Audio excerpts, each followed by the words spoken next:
Muy buenas tardes a todos, doctor Abelardo, criaturitas del Señor presente. En esta oportunidad mi grupo conformado por Jocelyn Quispe, Milagros Maquera, John Ochoa, Carlos Castro y mi persona, hablaremos del sistema urinario. Espera, ¿yo por qué sé de ti? Ah, porque te ofreciste como donadora de órganos. ¿Donadora de qué? De órganos. Padre nuestro que estás en el cielo. Bueno, es hora de empezar el procedimiento. 2000 años más tarde. ¡Eureka! ¡Tenemos los riñones!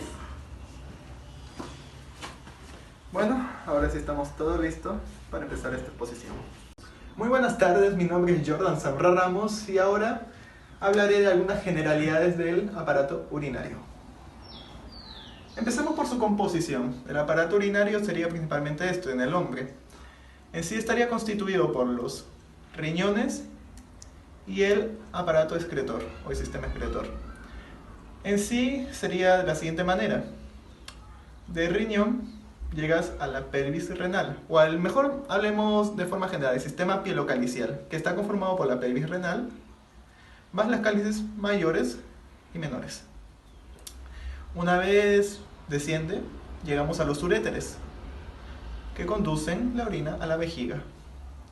Una vez que ya está en la vejiga, esta orina se va a la uretra, quien a través del orificio externo expulsa la orina. Ahora hablaremos de algunos factores que alteran la composición y la cantidad de la orina. Acá nosotros tenemos a la orina, una muestra de una persona sana, entre comillas. Y estos son los factores que alteran en sí su composición y su cantidad. Sería la alimentación, lo que todos debemos comer y nadie lo hace. La sudoración, el trabajo físico, la hidratación, la temperatura, la respiración y también el consumo excesivo de alcohol. Y creo que varios ya conocen qué pasa cuando tomas mucho alcohol. ¿Sí? No puedes controlarlo. Vas a orinar mucho. Continuando con la exposición, ahora hablaremos de los factores que modifican la intensidad de coloración de la orina. ¿Tienes la orina amarilla pálida? Muy bien, tienes la orina roja, vete a llorar. Lo que ocurre es que hay varios factores patológicos o medicinales que afectan esta intensidad de coloración. Entre ellos puede ser una infección o hemorragia del hígado, infección y hemorragia renal, y el más común que sería las medicinas. Acá me voy a enfocar en dos colores. Uno sería la intensidad de coloración naranja y el amarillo oscuro. Los que se encargan de la coloración naranja sería la rifampicina, la fenazopiridina y la sulfasalacina. Los de amarillo oscuro serían metronidazol y antipalúdicos. Muy buenas tardes, doctor Abelardo. Mi nombre es Jean Pablo Choque y vamos a continuar con los riñones.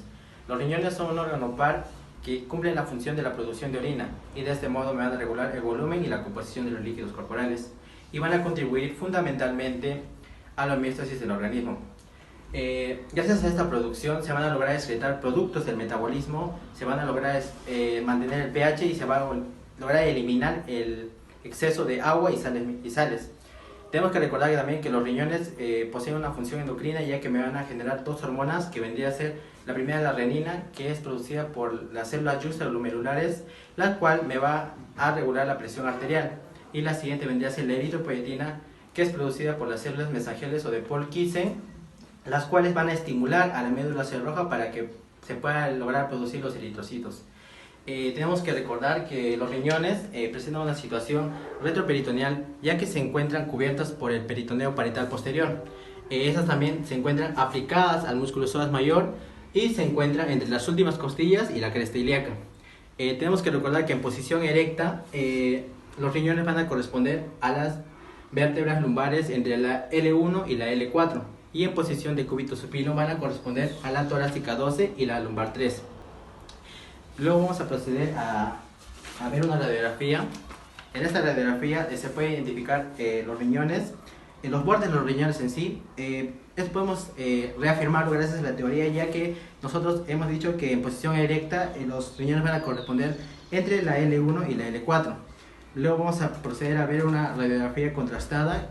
Esta radiografía contrastada vamos a poder apreciar de mejor forma la pelvis renal, los cálices y los uréteres. Esta es una pirografía intravenosa. Continuando con la explicación, vamos a proceder a describir la configuración externa y la configuración interna del riñón de la donadora. Vamos a proceder a explicar la configuración externa del riñón. A simple vista podemos ver que posee una forma de semilla de haba o poroto, cuyo hilio se encuentra orientado medialmente. Presenta una consistencia firme y su coloración podemos ver a simple vista que es rojo violáceo, y se puede describir dos caras, una cara anterior, una cara posterior. Se puede lograr describir un polo superior, un polo inferior, un borde lateral y un borde medial. Vamos a proceder a hablar primero de la cara anterior, que podemos decir que esta cara es lisa, se encuentra fuertemente abombada, es convexa y en el sentido vertical y transversal. Tenemos que describir también la cara posterior, que podemos decir que es casi plana. Luego tenemos al borde lateral, que es convexo y reúne a las caras en una curva angular. Podemos describir luego el borde medial, que se encuentra interrumpido por el hilio renal, que va a terminar en el seno renal, que es una depresión ovoidal del parénquima en el borde medial para el hilio del riñón, ocupada por las vías excretoras de elementos vasculonerviosos de la raíz y tejido adiposo. Luego podemos ver el polo superior, podemos ver que es ancho, redondeado y algo inclinado medialmente. Luego describimos el polo inferior, que es más alargado y más vertical. Vamos a proceder a ver algunas dimensiones, que vendría a ser el alto, que varía de 10 a 12 centímetros. Podemos ver el ancho, que vendría a ser de 5 a 8 centímetros, y el espesor, que varía de 3 a 5 centímetros en el adulto. Generalmente este riñón posee un peso de 170 gramos y el volumen de los dos riñones son iguales. Luego vamos a seguir con la configuración interna. Para ver de mejor forma la configuración interna, hemos realizado un corte frontal que nos va a mostrar desde el exterior hacia el interior. Lo primero, podemos ver una cápsula fibrosa.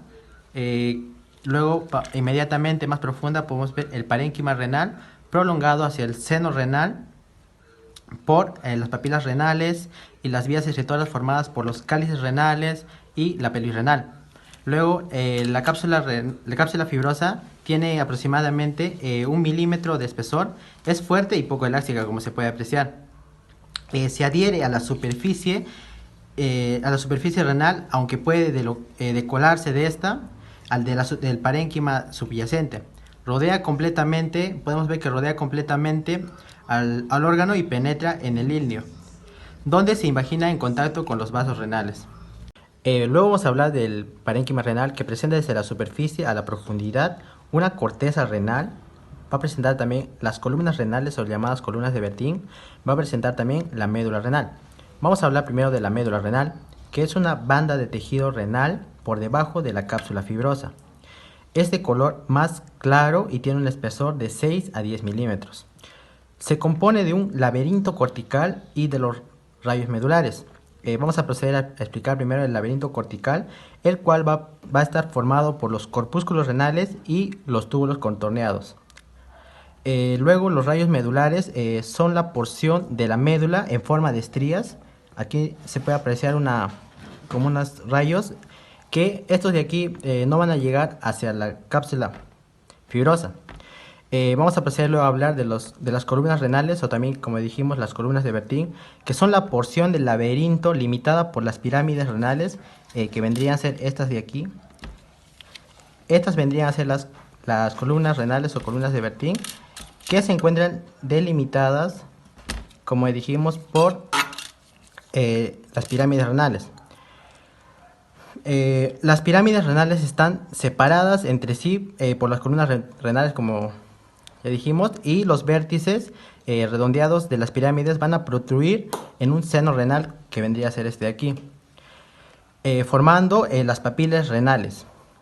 Tenemos que recordar también que la base de las pirámides renales se encuentran orientadas hacia la corteza, y el vértice de las pirámides renales se encuentran orientadas hacia el seno renal. Ahora hablaré de la nefrona.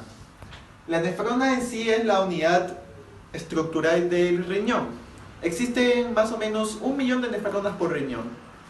La nefrona tiene dos partes: el corpúsculo renal o de Malpighi y los túbulos renales. Corpúsculo de Malpighi está constituido por dos elementos: la cápsula de Bowman, que sería todo esto, y el glomérulo renal, que sería esto. La cápsula de Bowman tiene dos capas: la capa parietal, que acá está colorado de color verde, y la capa visceral. La parietal está constituido por tejido epitelial simple. La capa visceral está constituido por podocitos. En sí, el espacio entre las capas se llama espacio urinario.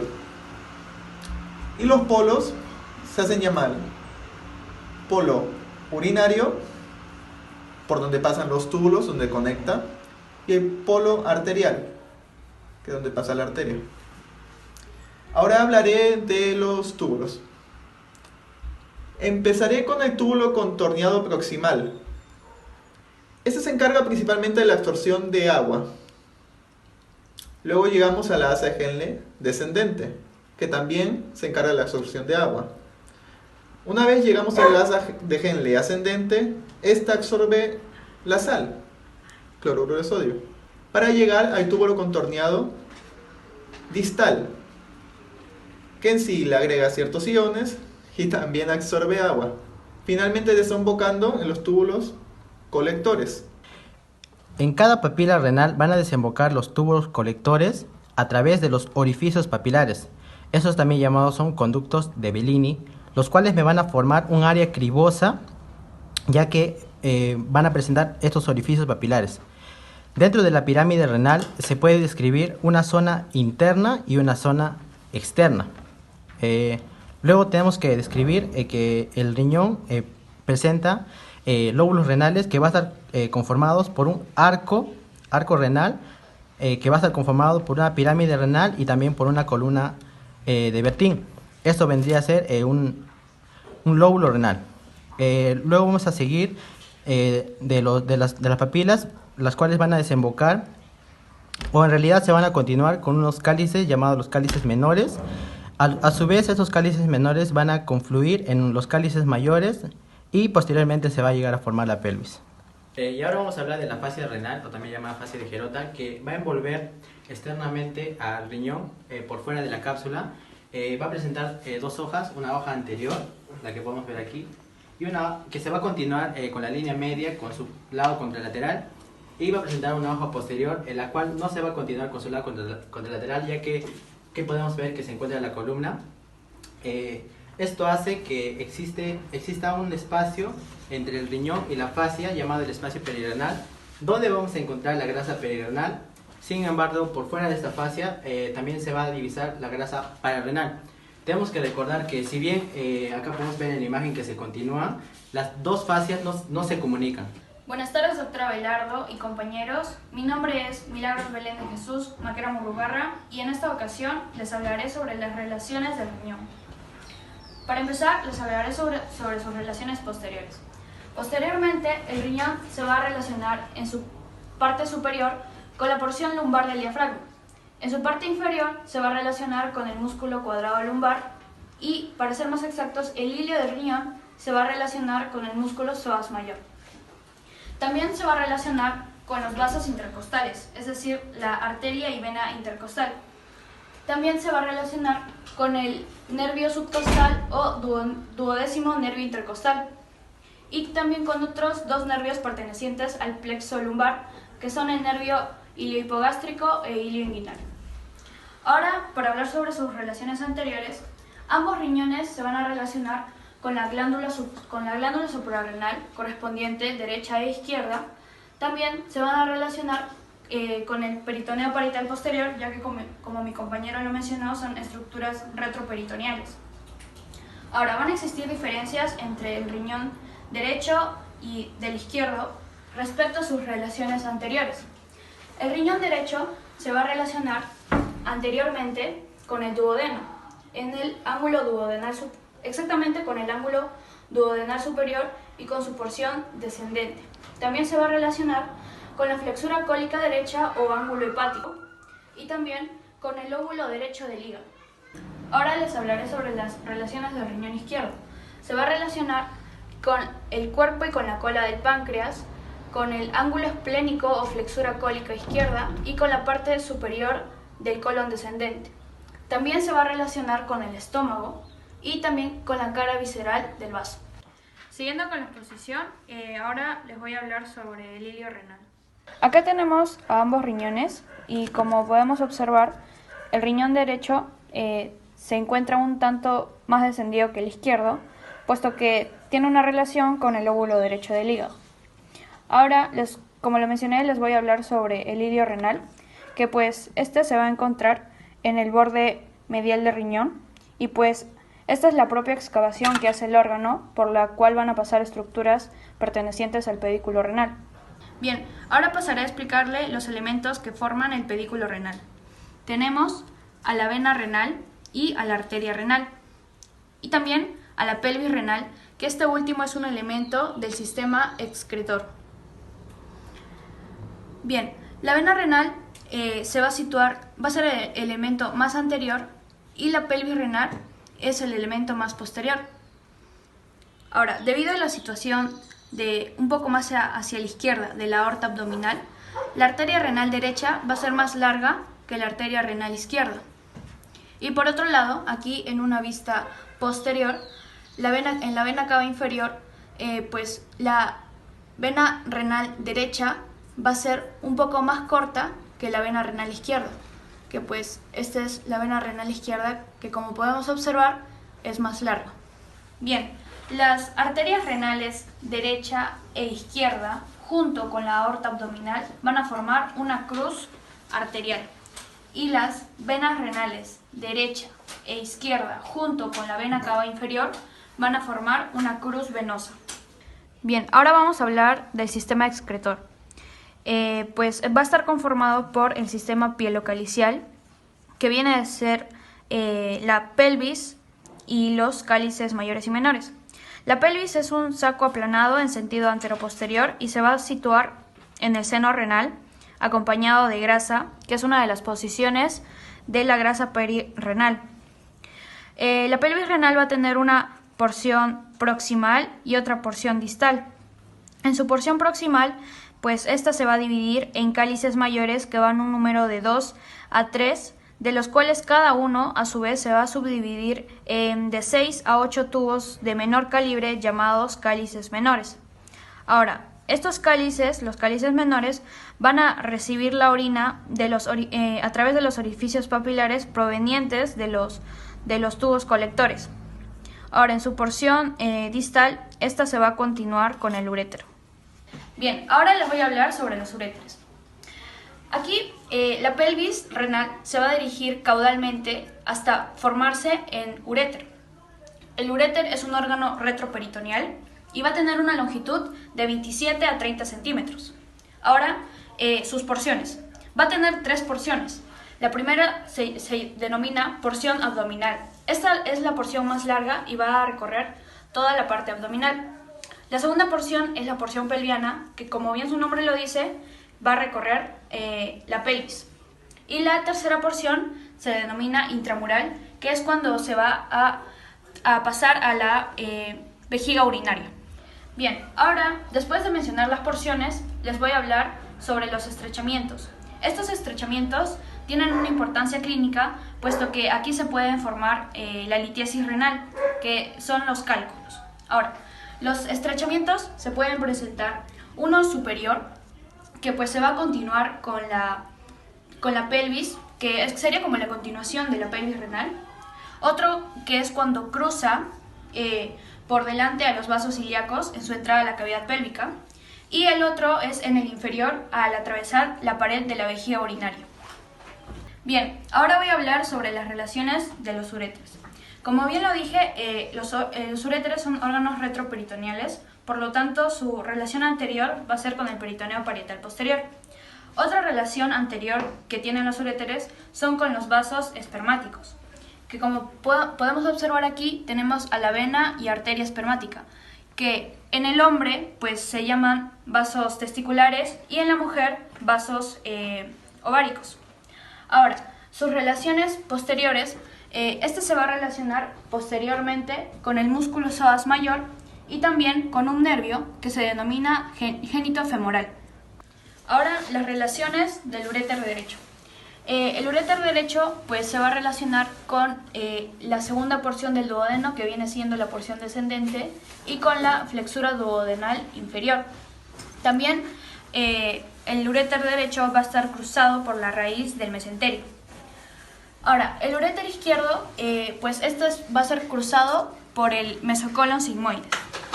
Buenas tardes, doctora Belardo. Buenas tardes, compañeros. Mi nombre es Carlos Eduardo Castro Telles y les voy a hablar sobre la vejiga y también sobre la uretra masculina y femenina. Bien, la vejiga es un órgano hueco infraperitoneal, músculo membranoso, en el cual se va a acumular la orina que los uréteres vierten en ella. Ahora, su situación.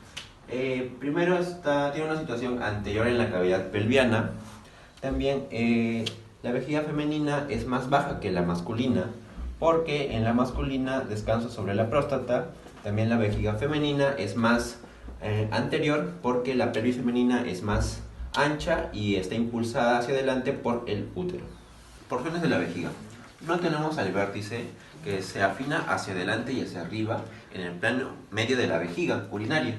También tenemos el fondo o base, que se ubica en el extremo opuesto al vértice y se ubica en la parte posterior de la vejiga.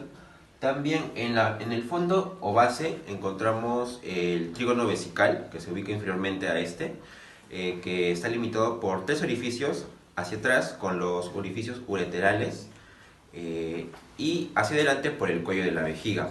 Ahora también tenemos que la vejiga tiene 4 caras. Una cara antero-inferior, que va desde el vértice hacia el cuello de la vejiga. Una cara postero-superior, que es toda esta región de aquí. Y dos caras laterales, que limitan lateralmente el cuerpo de la vejiga. El peritoneo y la vejiga urinaria en el hombre van a formar un fondo o fondo de saco de Douglas. Primero, desde la cúpula vesical se extiende hasta la vesícula seminal y a la ampolla del conducto deferente, que sería la porción terminal, y también pasaría por la porción o la cara anterior del recto, formando el fondo de saco de Douglas o fondo recto vesical. En cambio, en la mujer es distinto, porque van a formar 2 fondos, el peritoneo con la vejiga. Primero, desde la cúpula vesical hacia el cuerpo del útero van a formar el fondo útero-vesical. Más posteriormente, el fondo y el cuerpo del útero se van a dirigir hasta la pared anterior del sacro, la cara anterior del sacro, formando el fondo de saco de Douglas, o también llamado recto uterino. Ahora hablaremos de las relaciones en la vejiga masculina. Anteriormente estaría la sínfisis del pubis, posterior el recto, la vesícula seminal y la ampolla del conducto deferente. Superior estaría la relación con las asas del intestino delgado, también del colon sigmoides, y también cubierta por el peritoneo. E inferiormente encontraríamos a la próstata. En cambio, una relación o relaciones de la vejiga femenina, tendríamos anterior la sínfisis del pubis, posterior la pared anterior de la vagina, superior el útero e inferior la uretra. Ahora les voy a explicar sobre la uretra masculina. La uretra masculina, su función sirve para la eliminación de la orina, como también la salida del semen. Es un conducto fibromuscular de unos 15 a 20 centímetros de longitud. Tiene 3 zonas de estrechez. La primera es el orificio interno de la uretra. El otro es el orificio externo de la uretra, también llamado meato urinario. Y el otro se encuentra a nivel del bulbo del pene. También tiene 2 zonas de dilatación, que son las más dilatadas.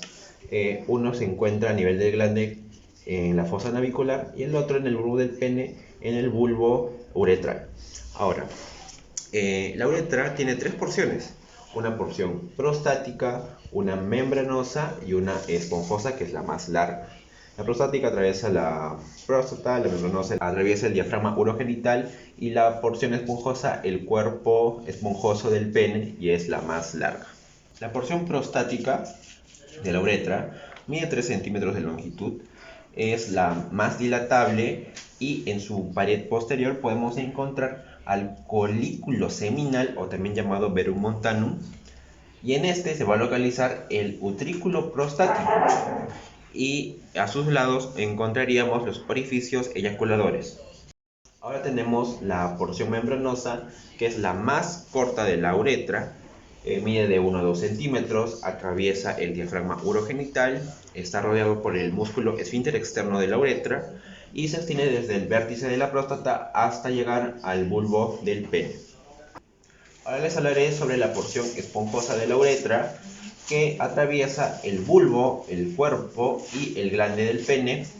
En su inicio desemboca las glándulas bulbouretrales y tiene dos porciones dilatables, que sería la fosa navicular y a nivel del bulbo del pene, que sería el bulbo uretral. Ahora les voy a hablar sobre la uretra femenina, que está ubicada en esta región de aquí. Mide de 3 a 4 centímetros la uretra femenina, puede extenderse 1 centímetro más sin sufrir lesiones. Sus relaciones vendrían a ser anterior con las índices del pubis y tejido adiposo, y posteriormente con la cara anterior de la vagina.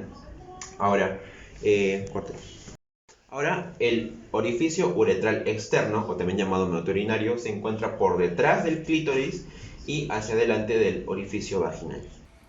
Buenas tardes, profesor. Buenas tardes, compañeros. Mi nombre es Jocelyn Quispe y hoy día vamos a hablar un poco más acerca de las afecciones frecuentes que se van a encontrar en el sistema urinario. Entre una de las primeras afecciones vamos a tener a la nefrosis, que es un trastorno renal que hace que el cuerpo excrete las proteínas mediante la orina. Esto se va a deber al daño que va a haber en los racimos de vasos sanguíneos de los riñones.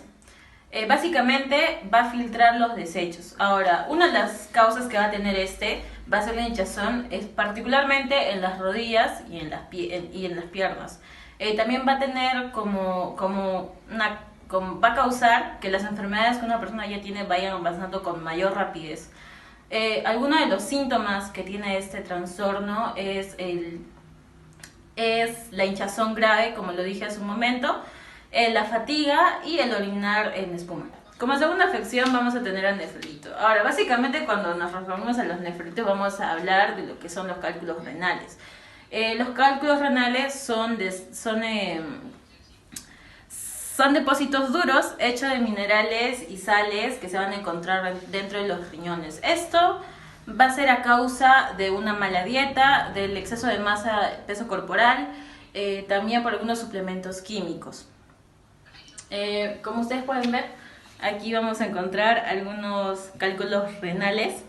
Estos pueden afectar a cualquier parte de las vejigas urinarias, desde los riñones hasta la vejiga, y normalmente se da cuando la orina se concentra en un solo lugar, lo que va a permitir que los minerales se cristalicen y se unan. Algunos de los síntomas que vamos a encontrar en esta enfermedad va a ser un dolor punzante e intenso en los costados y la espalda debajo de las costillas. Como tercera afección vamos a encontrar a la uretritis. Básicamente estamos hablando de la inflamación de la uretra y el conducto que va a transportar, va a transportar la orina desde la vejiga. Ahora, algunas de las causas de esta enfermedad van a ser virales y otras a causa de bacterias. Entre las bacterias vamos a encontrar a la Escherichia coli, a la gonorrea y también a la clamidia. Y entre sus causas virales tenemos al virus de la herpes simple y el citomegalovirus. Ahora, las personas que corren mayor riesgo de tener esta enfermedad van a ser las mujeres en general y los hombres que tienen de entre 20 a 35 años y las personas que tienen múltiples parejas sexuales. Como cuarta enfermedad vamos a tener a la nocturnia. La nocturnia básicamente es orinar en frecuencia durante la noche y se da, algunas de sus causas son frecuentes infecciones en la vejiga, también beber agua, beber alcohol y café antes de dormir, el agrandamiento de la glándula prostática. Algunos de los síntomas que debemos considerar en la orina va a ser que va a tener un color descolorido, va a ser la orina descolorida o va a haber sangre. Vamos a tener fiebre también, dolor en la ingle y también dolor al orinar y dificultad para vaciar la vejiga. Como última enfermedad, la que voy a hablar, va a ser la enuresis nocturna. Esta enfermedad es llamada así por la pérdida de control que se tiene sobre la vejiga. Normalmente se da en niños y se da hasta los 5 años. Esto no tiene o no proviene de una enfermedad ya adyacente. Es prácticamente vista como una etapa ya del crecimiento de los niños.